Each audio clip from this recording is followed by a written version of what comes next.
Good evening বন্ধুরা, আজ হলো 11 নভেম্বর মঙ্গলবার। আজকের সন্ধ্যার বরাক উপত্যকা তথা আসামের গুরুত্বপূর্ণ বিশেষ বিশেষ খবরগুলি হলো: উত্তর করিমগঞ্জে কংগ্রেসের একাধিক প্রার্থিত্ব প্রত্যাশী, জনসংযোগ বাড়াতে চলছে সভা সমিতি। 26-এর বিধানসভা নির্বাচন। আগামী 2026-এর বিধানসভা নির্বাচনের দিন যত গনিয়ে আসছে, রাজনৈতিক নেতাদের ততই দৌড়ঝাঁপ বাড়ছে। শ্রীভূমির 4 কেন্দ্র নিজেদের দখলে রাখতে তৎপরতা শুরু করে দিয়েছেন কংগ্রেসি নেতারা। দলীয় টিকিট প্রত্যাশীরা নিজের পালে হাওয়া তুলতে দিনরাত এক করে বিভিন্ন এলাকায় জনসংযোগ বাড়াতে সভা সমিতি করে চলেছেন। সেক্ষেত্রে পিছিয়ে নেই উত্তর করিমগঞ্জ কেন্দ্রের টিকিট প্রত্যাশীরাও।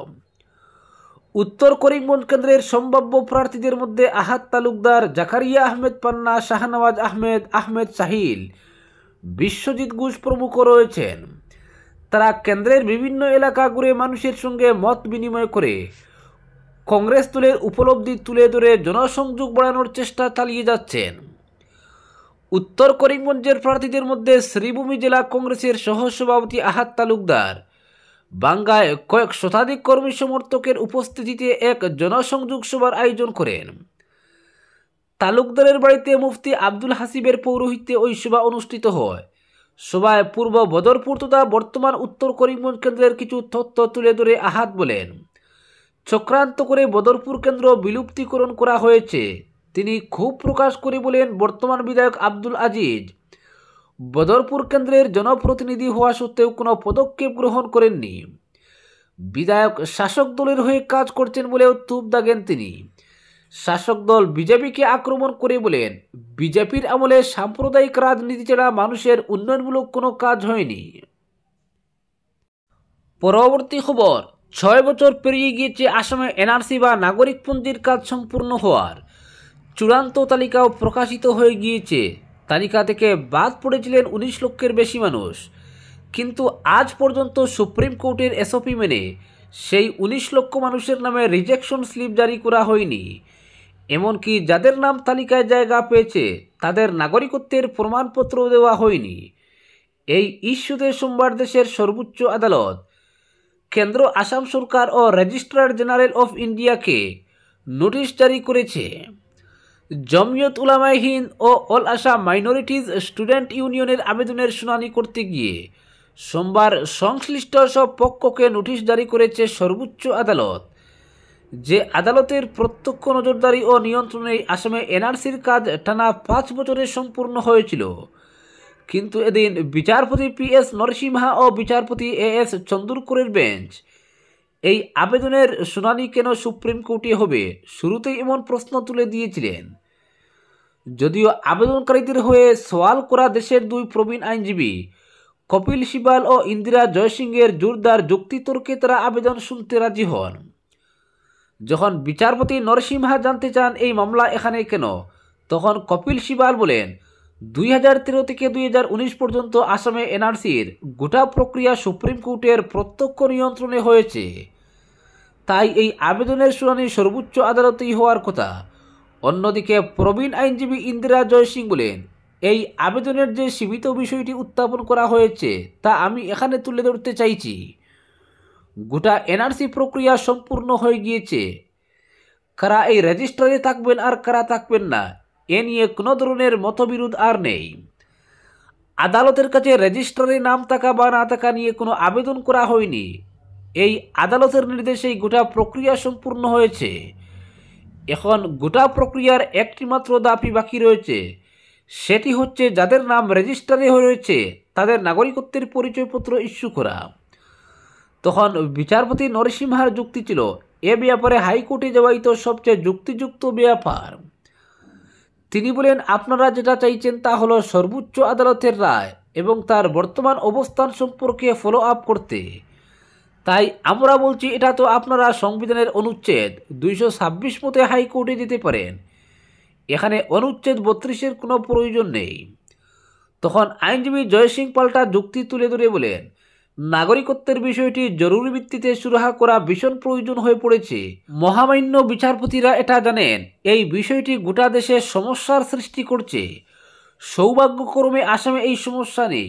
সংবিধানের অনুচ্ছেদ 32-এর অধীনে সুপ্রিম কোর্টে বিষয়টি নিয়ে আসার দুটি প্রধান কারণ রয়েছে। এই আবেদনে কোনো কিছু নিয়ে বিরোধিতা করা হয়নি। গোটা এই এনআরসি প্রক্রিয়া সম্পূর্ণ হয়ে গিয়েছে, এ নিয়ে কারো কোনো বিরোধ নেই। ইন্দিরা জয়সিং সংযোজন করেন, 5 বছর ধরে সুপ্রিম কোর্টের নজরদারিতে এটা স্থির হয়েছে যে একজন লোক ভারতের নাগরিক কিনা। আমরা শুধু এটাই চাইছি শেষ ধাপটি যেন সম্পূর্ণ করা হয়, কারণ গোটা এই নাগরিকত্ব প্রক্রিয়ার 99% সম্পূর্ণ হয়ে গিয়েছে, বাকি রয়েছে মাত্র একটি ধাপ। কপিল সিবাল বলেন, আমরা শুধু চাই সর্বোচ্চ আদালতের নির্দেশ কার্যকর করে আমাদের নাগরিকত্বের পরিচয়পত্র দিয়ে দেওয়া হোক। যারা এটি পাননি তাদের আবেদন করার অধিকার রয়েছে। 6 বছর ধরে তারা একটি কথাও বলছেন না, আমরা আমাদের পরিচয়পত্র পাচ্ছি না। তখন বিচারপতি নরসিমহা বলেন, যে রাজ্যে এনআরসি হয়েছে বিষয়টি আসলে সেই রাজ্যের আদালতের এখতিয়ারেই পড়ে। তারপরও আদালত কেন্দ্র সরকার, আসাম সরকার ও আরজিআইকে বিষয়টি নিয়ে নোটিশ জারি করে। পরবর্তী খবর, বিগত 1 বছরে বরাক উপত্যকার 3টি গুরুত্বপূর্ণ সেতু অকেজ হয়ে পড়েছিল। এর মধ্যে রয়েছে মিজোরামের সাথে বাঁকাপথে যোগাযোগ রক্ষাকারী বাগা শেরখান সড়কের বাগাবাজার সেতু, এছাড়া মেঘালয় সংযোগকারী হারাং সেতু এবং গেমন সেতু। এছাড়াও বরাক উপত্যকার আরও কয়েকটি গুরুত্বপূর্ণ সেতু বর্তমানে ঝুঁকিপূর্ণ অবস্থায় রয়েছে। এদিকে দক্ষিণ কাছাড়ের সোনাই পূর্বাঞ্চল সংযোগকারী হাতিখাল সেতুতেও দেখা দিয়েছে নতুন উদ্বেগ। ভারতমালা প্রকল্পের কাজে ব্যবহৃত অতিরিক্ত পাথর বোঝাই ডাম্পার চলাচলের কারণে সেতুর রেলিংয়ে ফাটল দেখা দিয়েছে। এমতাবস্থায় দুশ্চিন্তায় পূর্ব সোনাইয়ের বিস্তীর্ণ এলাকার মানুষ। সোমবার সন্ধ্যা রাতে সারিবদ্ধভাবে চলাচলকারী অতিরিক্ত ওজনের পাথর বোঝাই ডাম্পার আটক করেন স্থানীয় জনতা। পরে সতর্ক করে দিয়ে তাদের ছেড়ে দেওয়া হয়, যাতে ভবিষ্যতে আর এই সড়ক ব্যবহার না করে। স্থানীয়রা অভিযোগ করেন, সরকারি নির্দেশ অমান্য করে কাবুগঞ্জ কচুদরম পূর্ত সড়কের এই সেতু দিয়ে বারবার অধিক ওজনের বাহন চালানো হচ্ছে। একটি ডাম্পারে 40 থেকে 50 টন ওজনের পাথর বোঝাই করে চলাচল করছে। এর ফলে সেতুটির কাঠামো দুর্বল হয়ে পড়ছে এবং গ্রামাঞ্চলের ছোট ছোট সড়কগুলো ক্ষতিগ্রস্ত হচ্ছে। স্থানীয়দের বক্তব্য, পূর্ত বিভাগ এখনও সংস্কার কাজে এগিয়ে আসেনি। সেতুটি যদি ভেঙে পড়ে বা সম্পূর্ণ অচল হয়ে যায়, তবে পূর্ব সোনাইয়ের সাথে যোগাযোগ পুরোপুরি বিচ্ছিন্ন হয়ে যাবে। তারা জেলা প্রশাসনের দৃষ্টি আকর্ষণ করে বলেন, অতি সত্বর যাতে এই সড়কে ডাম্পার চলাচল বন্ধ রাখা হয়, অন্যথায় তারা বৃহত্তর আন্দোলনের দিকে এগিয়ে যাবেন। পরবর্তী খবর, পোর্টাল ফ্রেমের ভেতরে 7 মিটার, বাকি অংশের দুই পাশে 5.5 মিটার সার্ভিস রোড। শিলচরের প্রস্তাবিত ফ্লাইওভারের নিচে চলাচলের রাস্তা নিয়ে জানালো পূর্ত বিভাগ। শিলচর শহরের প্রস্তাবিত ফ্লাইওভারের নিচে রাস্তার দুপাশে সার্ভিস রোড থাকবে শুরু থেকে শেষ পর্যন্ত। ফ্লাইওভার শুরু হচ্ছে ট্রাঙ্ক রোডের আকাশবাণী শিলচর কেন্দ্রের সামনে থেকে। আকাশবাণী ভবনের সামনে থেকে কাচার কলেজ হয়ে ক্যাপিটাল পয়েন্ট পর্যন্ত রাস্তার দুপাশে 5.5 মিটারের সার্ভিস রোড থাকবে।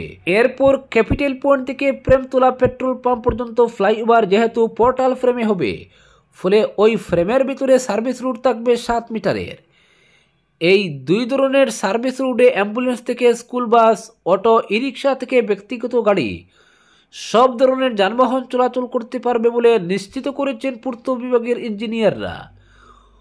পূর্ত বিভাগের শিলচর উদারবন টেরিটোরিয়াল ডিভিশনের এক্সিকিউটিভ ইঞ্জিনিয়ার অনিরুদ্ধ নাগ সংবাদ মাধ্যমের প্রশ্নের জবাবে বলেছেন, ফ্লাইওভারের শুরু থেকে শেষ পর্যন্ত শুধু সার্ভিস রোডই নয়, সঙ্গে রোডের পরে থাকবে নালাও। ফ্লাইওভার ডিজাইন করতে গিয়ে যে পরিমাণ জমি অধিগ্রহণ করা হবে, এর মধ্যে থাকছে ফ্লাইওভারের অংশ। এরপর সার্ভিস রোড এবং নালা, এই পুরোটার জন্যই সরকার জমি অধিগ্রহণ করতে চলেছে।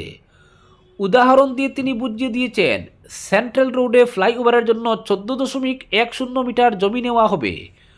ওই 14.10 মিটার পরিমাণ যে জমি নেওয়া হবে, এর মধ্যে ফ্লাইওভার, সার্ভিস রোড, এরপর ড্রেন থাকবে। এর বাইরে অতিরিক্ত আর কোনো জমি অধিগ্রহণ করা হবে না। এবার প্রশ্ন হচ্ছে, জমি কি রাস্তার দুপাশ থেকে অধিগ্রহণ করা হবে? জবাবে অনিরুদ্ধ নাগ বলেন, আপাত দৃষ্টিতে রাস্তার দুই পাশ থেকেই জমি নেওয়া হবে, তবে এর মানে এই নয় যে সব জায়গায় এর পরিমাণ সমান থাকবে। এর ব্যাখ্যা দিয়ে তিনি বলেন, সেন্ট্রাল রোডের বাওয়াল পয়েন্ট অর্থাৎ বিশাল মেগামার্ট বিল্ডিং থেকে নাহাটা টেক্সট পয়েন্ট পর্যন্ত অংশে সব মিলিয়ে জমির প্রয়োজন 14.10 মিটার। এখানে 2.3 মিটার জমি অধিগ্রহণ করতে হবে রাস্তার দুই পাশ থেকে। তবে এই মাপ সব জায়গায় একরকম হবে না, হয়তো রাস্তার এপাশে কোথাও 2 মিটার নিতে হবে, আবার ঠিক উল্টো দিকে ওপাশে সমপরিমাণ জমি লাগবে না। যে জমি অধিগ্রহণ করা হবে এর হিসেব করা হচ্ছে প্রয়োজন অনুযায়ী, ফলে সর্বোচ্চ 2.3 মিটার ধরা হলেও কোথাও পরিমাণ এর চেয়ে কমও হতে পারে। তার সাফ কথা, ব্যবসায়ী হন বা সাধারণ মানুষ, কারোরই এটা ভাবার প্রয়োজন নেই যে গোটা সেন্ট্রাল রোড জুড়ে রাস্তার দুই পাশ থেকে সমপরিমাণ জমি নেওয়া হবে। পূর্ত বিভাগ থেকে জানানো হয়েছে, শিলচর শহর এবং শহরের বাইরের জনসাধারণের গাড়ি চলাচলের সুবিধার কথা মাথায় রেখে সেন্ট্রাল রোডের সরু পথ দিয়েই ফ্লাইওভার এগোনোর সিদ্ধান্ত হয়েছে। অনিরুদ্ধ বলেছেন, সেন্ট্রাল রোডের ব্যবসা প্রতিষ্ঠানগুলির বড় অংশ ফ্লাইওভারের জন্য নিয়ে নেওয়া হবে এটা নয়, ফ্লাইওভার ডিজাইন করতে গিয়ে যতটা পারা যায় দোকানপাট যাতে তুলনায় কম ভাঙ্গাভাঙ্গি করতে হয় সেদিকে গুরুত্ব দেওয়া হয়েছে। কিছু বিল্ডিংয়ের অংশ ভাঙ্গা পড়বে এটা ঠিক, কিন্তু ব্যবসায়ীরা মারাত্মকভাবে সারা জীবনের জন্য ক্ষতিগ্রস্ত হবেন না।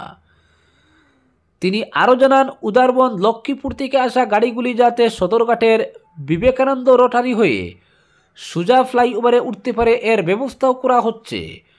সম্ভাবনা রয়েছে ফ্লাইওভারের একটি মুখ কাছাড় জেলা পরিষদ বিল্ডিংয়ের সামনে দিয়ে যাওয়া রাস্তায় নামানোর।